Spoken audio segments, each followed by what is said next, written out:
at whether or not he knew the words. And tell me who's number 2?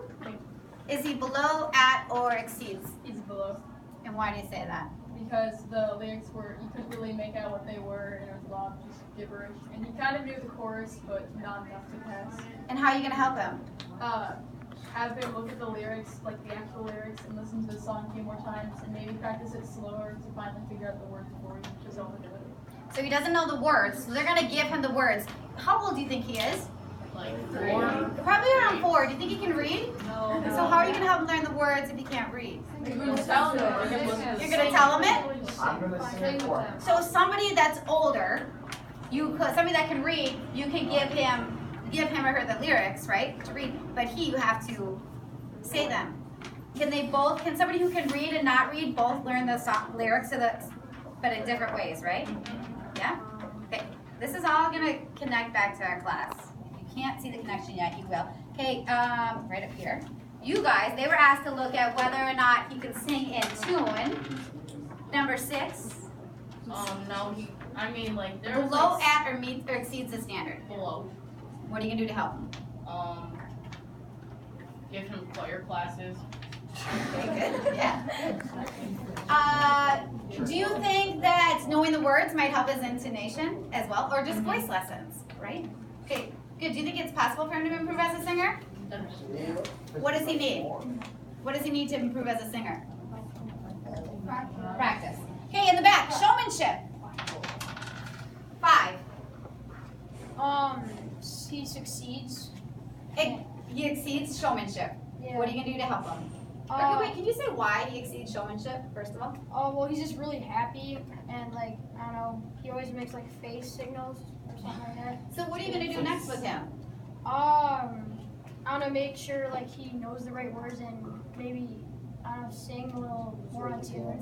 So the other areas that he was weaker in, what about, was anybody distracted by like him scratching or things like that? Do you think he was aware that he was doing that? How could you help him with that? Eyes, hands. Maybe show him the video and say, now let's try it again, don't scratch your face, right? So maybe if you had the opportunity to try again. Okay, let's talk to the Kings in the back. He is below, at, or exceeding the standard of being able to play the ukulele, number 6. We said he was at the level. Okay. We thought he was pretty good for how young he was, but there were still some things that he could So how are you going to help him? What's he going to do next? ukulele lessons.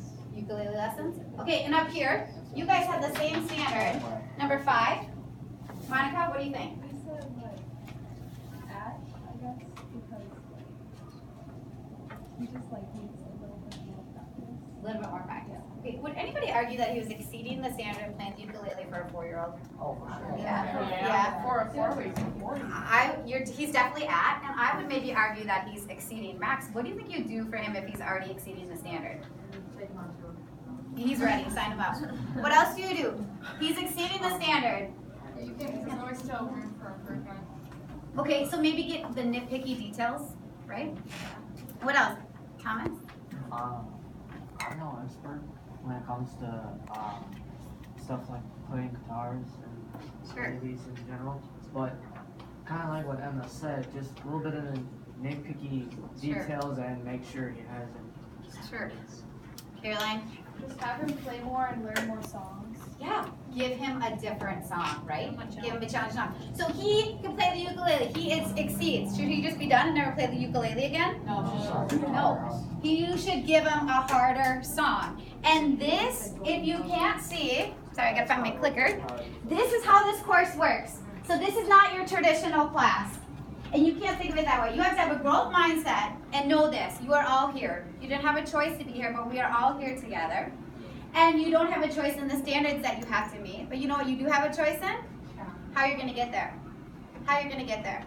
Because you all come from different places and different abilities, and how you approach information is going to be different as well. Some of you may like to read the lyrics. Others of you might like to have somebody say the lyrics to you. So just know that in this class, you're all going to meet these standards, but if you can't tell I'm an analogy person, it's going to look differently. Sometimes some of you will swim, some of you may be on a boat, and some of you may be flying, but you will get there. And then if you're already there, Now, if you're already there, I'm not gonna waste your time and be like, okay, you're done, sit there. I'm gonna challenge you. Now, don't think that challenge means more. I'm not gonna give you 3 worksheets because you can do 3 in the time that you could do 1. That's not a challenge. Rigor is not more. Rigor is deeper in depth. Maybe more nitpicking into the details of the song versus just being able to sing along. So I'm gonna ask you to have a growth mindset. In a growth mindset, you're not saying, well, it's not fair that Lainey's doing this and I'm doing this. I'm gonna say it's a fixed mindset because you're not worried about what it is that you're doing. What you're concerned about is the learning. What am I learning? How can I show my learning? And how can I grow as a learner? And that's what this course is gonna ask that you do. So it's never gonna be me up here telling you everything there is to know and then you all sitting there doing the same thing. It's gonna look different every day. And some days there's gonna be a group over here swimming, and there's going to be a group over here on a boat, and the group in the back is going to be flying, but you're all going to be the same. Does that make sense? Is that resonating with you? That makes sense? Yeah. So why I think it's so important to set this foundation is it's maybe not what you've always been used to, what you've had in the past, but if you're focused on the learning where you're at, I think you can all be successful. Remember I told you I wish I didn't have to give you a grade? Unfortunately, it's part of our system, and I do have to give you a grade. You get, how many grades do you get for this course? Do you know? 2. You get 1 at the end of first semester, 1 at the end of second semester. And I can almost guarantee you again that if the entire time you're focused on the learning and you're focusing on meeting these standards, that's gonna equal out in grade terms to an A or a B for sure. I can also tell you if you have a fixed mindset and you're not willing to put in the work or grow, that you're probably not going to pass this course. But again, I hope that you are not so fixated on the grade and how many points is this worth, but what is the learning that's happening? What learning do I need to demonstrate? Sound good? Sound good? Yeah. Okay, so what I need you to do is you're going to turn in your cards and you're going to pick up an exit card. And on the exit card, I'm going to ask that you answer that question. How does one's mindset impact learning? And that's the last thing you have to do today. How does one's mindset impact learning? That's your exit card. Your exit card, you do need to have your name on it as well. Okay, let me just get out the exit cards. I forgot. Just 1 second. Thank you so much, Mr. Haringa.